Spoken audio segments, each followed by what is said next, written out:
Welcome back to On the Couch. I'm Benny Pinella. And I'm Maria Brasco. The Early Childhood Club is a club dedicated to the education of young children. And one of the main goals is for club members to become more like a family. To learn about, grow from, and promote practices within the early childhood field. They also want to raise money and donate for young children and families in need. And of course, have fun. And here to talk about the ECC and their upcoming event, Play Day, is Leah and Jen. Thank you so much for being on the show today. Thank you for having us. So before we get into what Play Day is, let's talk about what the Early Childhood Club is and kind of what you guys entail. I know we went over the summary, we kind of did your message, but what's more about the club? Tell us more about the club. The club is open for anybody from any major who just really has an interest in promoting better practices and learning better practices within early childhood education. So we have students from all over. One of our main focuses is we don't want to be just a club that you show up, you get your agenda, and you leave. So in our meetings, you're going to practice read-alouds, you're going to learn about best practices, you're going to get a chance to talk about what's happening in your field placements, and lower classmen can learn from upperclassmen. Like you said, we really want to be a big family in this club, so we do a lot of icebreakers, getting to know each other. We really do become a big family and best friends in this club. I think too, I've always babysat. I told you guys I'm a substitute teacher too. I think what makes teaching and being with children fun is getting to know them too as little kids. So are there certain things you guys learn or, fun things you guys do in the club that teach you how to interact with children better? Well, we do go over practices that you can use in the education field. For example, a lot of times during meetings we do read-alouds. So we practice reading to children. We'll hold up the book, use like a silly voice to read the book. Because there's a different way you read versus Absolutely. how I'm reading to you guys. You know what Oh, I mean? absolutely. If anyone just came into a kindergarten classroom while I was reading to a group of students, they'd be like, oh my gosh, what did this girl eat for breakfast? Like, Yeah. It's almost like that deal? puppy dog voice you're talking like, you're just so cute, like, there's a rainbow. Yeah, you just gotta get into it, and you gotta be comfortable in your own skin and be comfortable in front of the members of the club acting like they are the children of your classroom. Yeah. And you don't have to be an education major, you guys were telling me. That's correct. We had an engineering student last year who joined just because he wanted to learn more about young children. I think that's cool too, especially being in college too, you're about to go into the real world where you're probably going to have kids eventually. So I think it's a really cool club to join because you don't learn until you actually have a kid. That's exactly what he said. Yep. Yeah. And plus, children, being so, developmental, and they're like sponges when they're younger. It's always very important to, deal with them at a young age. But really, what kind of got you involved in the field of childhood education? I went to a really good preschool when I was younger. And I feel like that really set me up. I learned a lot. They say half of what you learn, something like that, right? A lot of what you learn, you're going to learn before age 5. That's your brains are just growing and absorbing so much, exactly like you said. And a quality early childhood education really is a head start once you get to elementary school and will set you up for the rest of your life. And Jen, kind of what led your passion into, Well, my mom is a nursery school teacher, so ever since I was little, I looked up to her and always wanted to be like her. Aww. But as I've been in school for early childhood, I've realized that in early childhood, you're teaching these young kids the basics of life, like knowledge that you will have for the rest of your life, adding numbers, alphabet, like all those small skills that we use every day right now that we almost take for granted, that kids learn in early childhood that they won't forget. They'll forget a multiplication problem maybe, or how do you do some kind of algebra, but you won't forget your letters. You won't forget relationships that you had when you were little. I also think you don't forget your teachers. Yeah. I remember I think her name was Miss Headley. She was my kindergarten teacher. I think when you have somebody who's passionate and they're caring and they show they want you to learn, you remember them even maybe more than the little stuff you teach. You know what I'm saying? Absolutely. And I know for me, I one time subbed a first grade class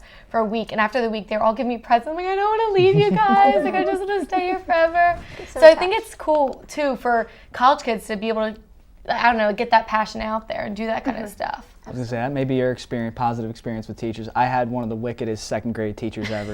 She gave me a week's worth of detention, left hand over the heart, pledge of allegiance. You might have deserved that detention, though. Well, I wasn't a great student. She was an old school teacher. That man. is not She'll best give you a practice. licking. No, especially in used to- early childhood, they need love. I went to Catholic school, so I had nuns. They used to well, carry there around you go. rulers, and man, they just catch you right in the back of the neck. It was- Oh my god. Well, you don't no, need a you could teaching. help. That's funny though. It's funny. It's great stories. All right, so we talked about the early childhood club. Let's talk about your event, Play Day. Okay. What is it?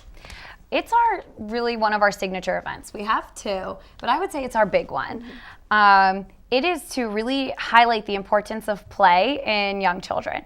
So a 3-year-old or a 4-year-old, you are not in a quality environment if you're walking in and they're sitting there doing a worksheet at the table. Children learn best through authentic play experiences. That means what they're doing, having fun is how they're going to learn the best. So Play Day is our chance to kind of show the importance of that. And what we do is we align every activity we do with state standards so that the parents can see that, when they're building these blocks, they're learning prediction skills. How high can I get this before it falls? Teamwork. They're learning teamwork skills. All these things that can be aligned to state standards, they can learn through play experiences.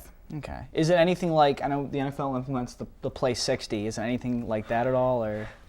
Are you familiar with Play 60? No. Okay. All right. So Play 60 is really more about just being active. And while physical development is really important for early childhood, This is more mental. this is more just showing how every play activity. Okay. So some of our activities this year are, Jen has the list. We Play-Doh have and Play-Doh, we have jewelry making, we You have want me to Play-Doh? big, Play-Doh is my favorite. Right? Want me to big. Play-Doh? So much you can do with it it. takes you back.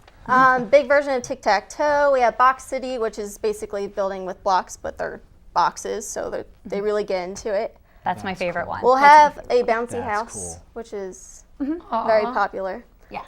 Hula hooping, things like simple things, but they teach children so much that Yeah. It's- So it's not so all gross important. motor, and gross motor is a jargon term. It's not all physical activity.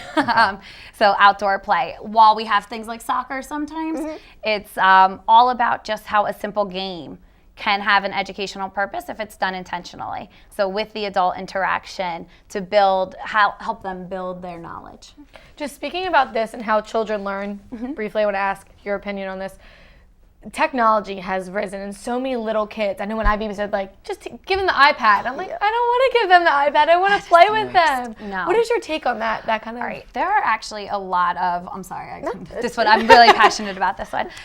So I teach preschool here on campus at the Early Childhood Demonstration Center, and I have parents asking me this all the time.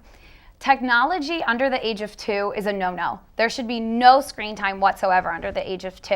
And then after that, organizations like NACI and I'm drawing a blank on the other one, but if you just Google screen time for young children, it's limited. So in preschool, they're not supposed to get more than 20 minutes for the entire week.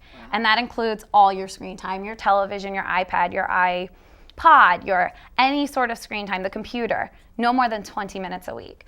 And it is really upsetting for me. I think that it's really ruining their ability to be creative and to handle their own boredom. And it's being used too passively. The iPad has amazing educational benefits. I have a kid who I think taught himself to read basically by using his iPad, but it's passive. You're not getting that social interaction. And most kids, it's just dead. It's just, pixels in front of them. I agree. There's nothing better than going outside, climbing a tree, digging in mud. I Absolutely. completely agree. That's how you learn. Really quickly before we go, when's the event? How can they contact you? And where's the event going to be? the event is this upcoming Right into the Saturday. It is Tell 'em. from 1 to 4 p.m. at the Technology Park, South Jersey Technology Park along 322. It's a free event. Bring your children ages 3 to 8 and come and have Do the some parents fun. have to stay or? Yes. Yes, Okay. yes, definitely come with your child. And Not just drop them off. Right, yeah. There you go. We will look after them, but you have to stay. And parents are welcome to have fun playing games and having fun with us too. And you can find out more information about it at www.facebook.com/RUPlayday. Leah, Jen, thank you so much for being on the show. Thank you, Leah. Thank you for Thank you. having us. Good luck at Play Day. Thank you. The Play-Doh in Box City won me over. Once again, Benny Finella, Maria Brasco. We'll be right back with more on the couch coming up after the break.